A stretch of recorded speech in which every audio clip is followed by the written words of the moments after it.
عجب نہیں کہ خدا تک تیری رسائی ہو،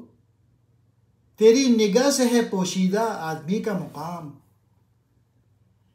تیری نماز میں باقی جلال ہے نہ جمال، تیری اذاں میں نہیں ہے میری سحر کا پیام۔ یہ ان ملاؤں سے خطاب ہے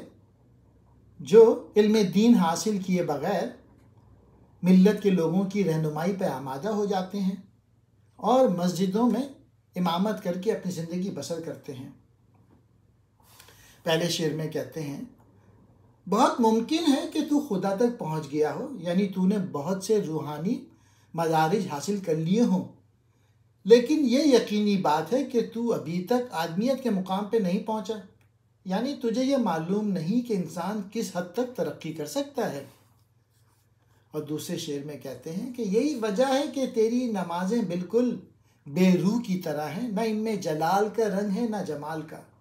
اور نہ تیری اذان میں وہ تاثیر ہے کہ ملت کے لوگوں کے مصائب کی تاریکی ختم کر دیں اور تاریک رات ختم کر دیں، اور وہ سحر نمودار ہو جس کا میں آرزو مند ہوں۔ ملائے حرم، حرم کا ملا یعنی مسجد میں نماز پڑھانے والا، مراد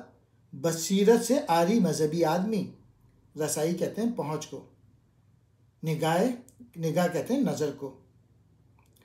جلال کہتے ہیں عظمت، شان، دبدبہ، جمال کہتے ہیں حسن، مراد خلوص اور تاثیر۔